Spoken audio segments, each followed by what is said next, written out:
ဒီနေ့တော့ကျွန်တော်ရဲ့ channel audience တယောက်တောင်းဆိုထားတဲ့အကြောင်းအရာတစ်ခုကိုကျွန်တော်ဗီဒီယိုလုပ်ပေးချင်ပါတယ်။ဒါကတော့လူသားမျိုးနွယ်ကြီးတစ်ခုလုံးရဲ့မူလအစကိုပြောင်းပြန်လှန်ပြစ်နိုင်လောက်တဲ့ကိစ္စပါပဲ။လူတွေကိုဘုရားသခင်ကဖန်ဆင်းတယ်။လူဆိုတာမြောက်ကဆင်းသက်လာတယ်။လူဆိုတာမြမာကြီးလေးဦးကနေစဖြစ်တယ်။ဒီလိုမျိုးကျွန်တော်တို့အမျိုးမျိုးပြောခဲ့ကြတယ်။အခုပြောမဲ့နီဘီရူဂျိုနဲ့အာနူနာခီနှစ်ဖျားတွေရဲ့အကြောင်းကလည်း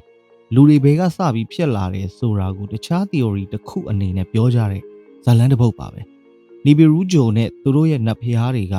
လူသားတွေစဖြစ်လာပုံနဲ့ဘယ်လိုသက်ဆိုင်တာလဲဟိုးလွန်ခဲ့တဲ့နှစ်ပေါင်း4သိန်းခွဲလောက်စီကိုကျွန်တော်တို့ပြန်သွားကြည့်ကြမယ်ကျွန်တော်တို့ရဲ့နေအဖွဲ့အစည်းမှာတီယာမတ်လို့ခေါ်တဲ့ဂျိုကြီးတစ်လုံးရှိခဲ့ဘူးတဲ့တစ်ချိန်မှာတော့နီဘီရူဆိုတဲ့ဂျိုတလုံးကနေအဖွဲ့အစည်းတွေကိုဝင်ရောက်လာပြီးတော့ဒီတီယာမတ်ဂျိုကြီးနဲ့အပြင်းထန်တိုက်မိသွားခဲ့တယ်။အဲ့ဒီလိုတိုက်မိရာကနေတီယာမတ်ရဲ့အပိုင်းအစတစ်ခုကကျွန်တော်တို့နေတဲ့ကဘာကြီးဖြစ်လာပြီးတော့ကျန်တဲ့အပိုင်းအစတွေကတော့ဂျိုသိန်ကပတ် asteroid belt ဖြစ်လာတယ်တဲ့။နီဘီရူဂျိုကတော့ဘဲဥပုံစံ elliptical လမ်းကြောင်းနဲ့နေကိုလှည့်ပတ်တဲ့ဂျိုအဖြစ်နဲ့ကြံရစ်ခဲ့တယ်။ဒီဂျိုရဲ့ထူးခြားချက်ကနေကိုတပတ်လှည့်ဖို့နှစ်ပေါင်း3600တောင်ကြာတယ်တဲ့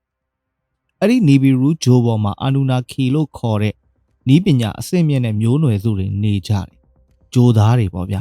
သူတို့ရဲ့ပုံတံကလည်းလူသားတွေနဲ့ပုံစံချင်းဆင်တယ်အာနူနာခီဆိုတာကကောင်းကင်ကနေမြေပြင်ပေါ်ကိုဆင်းသက်လာသူတွေလို့အဓိပ္ပာယ်ရအာနူနာခီတွေနဲ့နီဘီရူဂျိုမှာပြဿနာတစ်ခုရှိတယ်အဲ့ဒါကဘာလဲဆိုတော့သူတို့ဂျိုရဲ့လေထု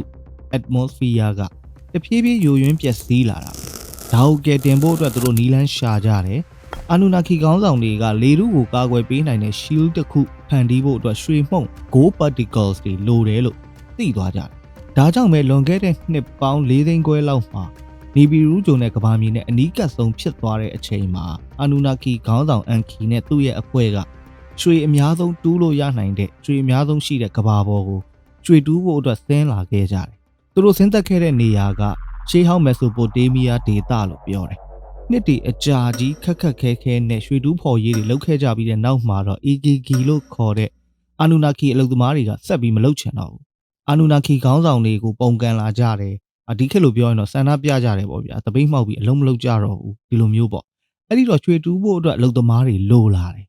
အာနူနာခီခေါင်းဆောင်အန်ခီနဲ့ဆေးဘက်ဆိုင်ရာကျွမ်းကျင်သူဖြစ်တဲ့သိပ္ပံပညာရှင်လည်းဖြစ်တဲ့နင်မာတို့ကတော်တော်ကိုထူးခြားတဲ့ဆုံးဖြတ်ချက်တစ်ခုကိုချလိုက်ကြတယ်အဲ့ဒါကဘာလဲဆိုတော့ကဘာပေါ်မှာရှိနှင်ပြီးသားဖြစ်တဲ့လူသားနဲ့ဆင်တူတဲ့ Homo erectus လို့ခေါ်တဲ့မျိုးနွယ်တွေကိုသူတို့ရဲ့ Anunnaki DNA ကိုပေါင်းစပ်ပြီးတော့မျိုးရိုးဗီဇပြောင်းပစ်ဖို့ပဲအဲ့ဒီဖန်တီးမှုကနေပြီးတော့လူအမေလူဆိုတဲ့လူသားမျိုးနွယ်အစ်အခုကဘာပေါ်မှာရှိနေတဲ့လူသားတွေပေါ့လူအမေလူတွေကိုဖန်တီးတဲ့ရည်ရွယ်ချက်ကတော့တစ်ခုတည်းပဲ Anunnaki တွေအတွက်ရွှေတူးပေးဖို့ဒါကြောင့်ပဲလူသားတွေကဘုရားသခင်ရဲ့ပုံသဏ္ဍာန်အတိုင်းဖန်တီးခံရတယ်ဆိုတဲ့ရှေးဟောင်းဒဏ္ဍာရီတွေကတကယ်တမ်းမှာဂျိုသားပုံသဏ္ဍာန်ကိုပဲရည်ညွှန်းတာလို့ပြောတယ်။အာနူနာခီတွေကနတ်ဖျားလူသားတွေကကျွန်းဒီလိုမျိုးခိုင်းစေခဲ့ကြတယ်ဆိုပေမဲ့အချိန်ကြာလာတာနဲ့အမျှစာရေးနည်းတွေစိုက်ပျိုးရေးသင်္ချာနက္ခတ္တဗေဒဒီလိုမျိုးအဆင့်မြင့်တဲ့ယဉ်ကျေးမှုတွေအသိပညာတွေကိုသူတို့ကလူသားတွေကိုသင်ပေးခဲ့ကြတယ်။ဒါကြောင့်ပဲရှေးဟောင်းဆူမာရီယန်ယဉ်ကျေးမှုလိုမျိုးအမခန်းမျိုးပြတွေစပြီးပေါ်လာတယ်ဒီလိုပြောကြတယ်။ပြီးတော့အာနူနာခီတွေနဲ့လူသားတွေနဲ့ကြားမှာဂျားကန်အနေနဲ့ရပ်တည်ပေးဖို့အတွက်ဘယင်စနစ်ကိုအာနူနာခီတွေကတီထောင်ပေးခဲ့တယ်။ဒါကအာနာပိုင်ဘုရင်တွေရဲ့ဖျားသခင်ဆန်တဲ့အခွင့်အရေးပေါ့ Divine Right of Kings လို့ခေါ်တယ်။ဒီအယူအဆရဲ့အစလို့လည်းပြောကြတယ်။နောက်ကျတော့လူသားမျိုးနွယ်ပိုထွန်းကားလာပြီးတော့အစမတန်များလာတာကိုအာနူနာခီတွေကမကြိုက်တော့ဘူး။လူတွေကပြဿနာရှုပ်တယ်စကားများတယ်ပေါ့လေ။အန်လီကလူသားတွေကိုဖျက်ဆီးပစ်ချင်ခဲ့ပေမဲ့အဲ့ဒါကိုကြိုသိပြီးတော့မဖြစ်စေချင်တဲ့အန်ခီကသူ့ရဲ့သားဇီယူဆူဒရာကိုသတင်းပေးလိုက်တယ်။ဇီယူဆူဒရာကနိုဝါဖြစ်တယ်လို့လည်းပြောကြတယ်။မြန်မာဘာသာပြန်တမန်ကျမ်းစာစာအုပ်တွေထဲမှာတော့ နောအေပေါ့ဗျာကဘာကြီးပြက်ခန့်နီးမှာလှေကြီးဆောက်ပြီးတော့လူသားတွေတရိษံတွေကိုကယ်တယ်ဆိုတော့နောအေပေါ့ဒီယူဆူဒရာနိုဝါဘလို့ပဲပြောပေါ့သူကပဲလူသားမျိုးနွယ်တွေကိုကယ်လိုက်ပြီးတော့လူသားမျိုးနွယ်တွေကဆက်ပြီးအသက်ရှင်ခွင့်ရခဲ့တယ်အန်ခီကလူသားတွေကိုဘာလို့ကယ်ကျင်ခဲ့တာလဲဆိုတော့လူသားတွေကသူတို့ရဲ့အကျိုးစီးပွားအတွက်အရေးကြီးတယ်လို့ယူဆလို့အဲ့ဒီနောက်ပိုင်းမှာတော့အာနူနာခီတွေကကဘာကြီးကိုဒေသ3ခုခွဲပြီးတော့လူသားတွေရဲ့ဖျားသခင်အနေနဲ့ဆက်ပြီးအုပ်ချုပ်ခဲ့တယ်ပထမဒေသကဆူမားဆိုတဲ့အခုမက်ဆိုပိုတေးမီးယားဒီနေရာမှာအန်လီကဩဇာအကြီးဆုံးအာဏာအရှိဆုံးဒီနေရာကလူသားယဉ်ကျေးမှုပြန်ထူထောင်တဲ့နေရာလို့ဆိုတယ်ဒုတိယဒေသကတော့နိုင်မြဝန်းဒေသ ဒီနေရာကိုတော့အန်ခီနဲ့သူ့မျိုးနွယ်စုကထိန်းချုပ်တယ်ဒီနေရာကအီဂျစ်ယဉ်ကျေးမှုဖြစ်လာတယ်တတိယဒေသကတော့ Indus မြဝန်းဒေသနင်မာနဲ့တခြားအာနူနာခီတွေကအုပ်ချုပ်ခဲ့တယ်ဒီလိုမျိုးဒေသခွဲခြားပြီးအုပ်ချုပ်မှုကြောင့်ပဲကမ္ဘာရှေးဟောင်းယဉ်ကျေးမှုကြီးတွေဒီပြိုင်တည်းလိုဖြစ်ထွန်းလာခဲ့တယ်လို့ပြောကြတယ်လူသားကျွန်တွေနှစ်ပေါင်းများစွာတူးဖော်ပေးခဲ့တဲ့ရွှေတွေကအာနူနာခီတွေလိုအပ်တဲ့ပမာဏအထိရသွားခဲ့တယ်အဲ့ဒီရွှေမုံတွေကိုကမ္ဘာမြေက space ports တွေကနေတဆင့်နီဘီရူကိုပုံမှန်ပို့တယ်နောက်ဆုံးသူတို့ရဲ့လေထုကိုကာဖို့အတွက်ရွှေအလုံးအလောက်ရတဲ့အခါမှာတော့ဒီမစ်ရှင်ကြီးကိုအဆုံးသတ်ပလိုက်တယ်အာနူနာခီတွေကသူတို့လိုအပ်ချက်တွေပြီးသွားတဲ့အချိန်မှာကမ္ဘာမြေကိုတဖြည်းဖြည်းချင်းစွန့်ခွာသွားကြတယ်သူတို့မစွန့်ခွာခင်မှာပဲလူသားတွေကြားမှာသူတို့ထူထောင်ပေးခဲ့တဲ့ဘယင်စနစ်ကိုအခိုင်အမာခြံထားခဲ့တယ်ဒီဘယင်တွေကအာနူနာခီတွေရဲ့သွေးသားပါတဲ့လူတွေဒါမှမဟုတ်သူတို့ကိုယ်တိုင်စိတ်တိုင်းကြရွေးချယ်ထားတဲ့သူတွေပေါ့သူတို့ရဲ့နီဘီရူဂျိုကြီးကနောက်ထပ်နှစ်ပေါင်း3600ပြည့်လို့ကဘာမြေနဲ့ပြန်နီးလာတဲ့အချိန်ကျရင်သူတို့တွေကဘာမြေကိုပြန်လာမယ်လို့လည်းပြောသွားကြတယ်။ဒီအချိန်ကျရင်သူတို့ခံထားခဲ့တဲ့ဘယင်တွေကသူတို့ကိုပြန်ကြိုဆိုပေါ့ဒါမျိုးဖြစ်မှာပေါ့နော်။ဒါကိုရှေးဟောင်းတန်တာကြီးတွေထဲမှာနတ်ဖျားတွေပြန်လာဖို့ဂရိပေးခဲ့တဲ့ဖြစ်ရပ်အနေနဲ့တွေ့ရတယ်လို့အဓိပ္ပာယ်ဖွင့်တယ်။အခုကျွန်တော်ပြောခဲ့တဲ့ပုံမြင်လိုဒန်တာကြီးလိုဇလန်းရဲ့တကယ်အခြေခံကဘဲကလာတာလဲ။ဒါတွေကိုပြောခဲ့တာကစာရေးဆရာဇက်ကာရီယာစစ်ချင်းပါစစ်ချင်းကရှေးဟောင်းဘာသာစကားကျွမ်းကျင်သူတယောက်လည်းဖြစ်ပြီးတော့သူကဆူမာရီယန်ရှွန်ပြားစာတွေကိုဘာသာပြန်ရင်းနဲ့ဒီလိုကောက်ချက်ချခဲ့တာသူကရှေးခေတ်လူတွေပုံဖော်ခဲ့တဲ့နတ်ဖျားတွေကောင်းကင်ဘုံဆိုတာတွေကတကယ်တမ်းကျတော့ဂျိုသားတွေနဲ့သူတို့ရဲ့ဂျိုကိုရည်ညွှန်းတာလို့အခိုင်အမာပြောခဲ့တယ်ဒီအယူအဆကို Ancient Astronaut Theory ဆိုတဲ့ရှေးဟောင်းနက္ခတ်သိပ္ပံပညာ theory ရဲ့အဓိကမှီညမ်းစရာအနေနဲ့သတ်မှတ်ကြတယ်ဒါဆိုရင်ဒီဘက်ခေတ်သိပ္ပံပညာရှင်တွေနဲ့တခြားပညာရှင်တွေရဲ့အမြင်ကရော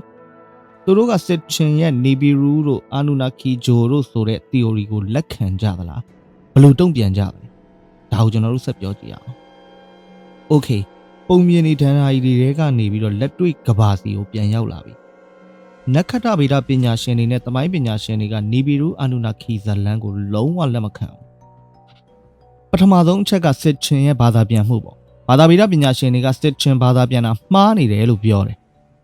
နီဘီရူဆိုတာကဆူမာရီယန်စာသားတွေမှာဂျူပီတာကိုပဲရည်ညွှန်းတာလို့ပြောကြတယ်။နောက်ထပ်ဝေဖန်စရာတစ်ချက်ကတော့နီဘီရူဂျိုကိုယ်တိုင်ပဲ။နှစ်ပေါင်း3600ပတ်လန်းနဲ့လှည့်နေတဲ့ဂျိုတစ်လုံးကိုခင်မိတဲ့တယ်လီစကုပ်တွေနဲ့ကြည့်မယ်ဆိုရင်တွေ့ရမှာတဲ့။ဒါပေမဲ့ဘယ်သူမှမတွေ့ခဲ့ဘူး။ပြီးတော့ဒီလိုဂျိုတစ်လုံးသာတကယ်ရှိနေပြီးတော့ဝင်လာမယ်ဆိုရင်နေအဖွဲ့အစည်းကိုတောင်ဖျက်ဆီးပြစ်နိုင်တယ်လို့သိပ္ပံပညာရှင်တွေကပြောတယ်။ဒါကလက်တွေ့ကျတဲ့နက္ခတ္တဗေဒ astronomy သဘောတရားနဲ့လုံးဝကိုစန့်ကျင်နေတယ်နောက်ဆုံးချက်ကတော့အစပိုင်းမှာကျွန်တော်ပြောခဲ့သလိုပဲလူသားတွေရဲ့ဘူလာအစလူသားတွေဆိုတာကရှေ့မှာပြောခဲ့တဲ့နတ်ဖျားတွေမျိုးရိုးဗီဇပြုပြင်ပြောင်းလဲပေးလိုက်တာမျိုးရိုးဗီဇပေါင်းဆက်ပြီးဖြစ်ပေါ်လာတာမျိုးမဟုတ်ဘဲနဲ့စင်ကဲပြောင်းလဲမှု evolution သဘောအရနှစ်သန်းပေါင်းများစွာကနေဖြည်းဖြည်းချင်းဖြစ်ပေါ်လာတယ်ဆိုတာကိုကြောက်ဖြစ်ရုပ်ကျွင်းတွေနဲ့ရိုးဗီဇဆိုင်ရာတက်တွေကအခိုင်အမာရှိခဲ့ပြီးသားပဲဒီတော့နီဘီရူဂျိုနဲ့လူသားတွေရဲ့ဖန်ဆင်းရှင်အာနူနာခီနတ်ဖျားတွေဆိုတဲ့စိတ်ကူးရင်ဆန်တဲ့ဇလန်းမျိုးရှိသလိုတစ်ဖက်မှာလည်းသိပ္ပံပညာရှင်နဲ့လက်တွေ့ကပါဒီမှာကျတော့ဒီကိစ္စကတက်တည်အထောက်ထားမခိုင်မာတဲ့ပုံမြင်တစ်ခုဆိုတဲ့တက်တည်ပြချက်တွေလည်းရှိနေတယ်အဲ့ဒီတော့ခမရတို့ကဘယ်လိုထင်လဲအာနူနာခီတွေတကယ်ရှိခဲ့တယ်လို့ထင်လားလူတွေကိုသူတို့ကဖန်ဆင်းခဲ့တာလားဒါမှမဟုတ်ဒါကနားထောင်ကောင်းယုံပုံမြင်တစ်ခုတက်လားစစ်ချင်းရဲ့စာရေးဖို့အတွက်လှုပ်ထားတဲ့ကုန်ချမ်းတစ်ခုပဲလားကျွန်တော်ကတော့နှစ်ဖက်စလုံးရဲ့ရှုထောင့်တွေကိုပြောခဲ့ပြီးပါပြီဒီကိစ္စအပေါ်မှာစိတ်ဝင်စားတယ်ဆိုရင် comment တွေမှာဝင်ပြီးတော့ဆွေးနွေးပေးခဲ့ကြပါဦးကျွန်တော်ရဲ့ channel ကိုလည်း subscribe လုပ်ပေးထားကြပါခင်ဗျာ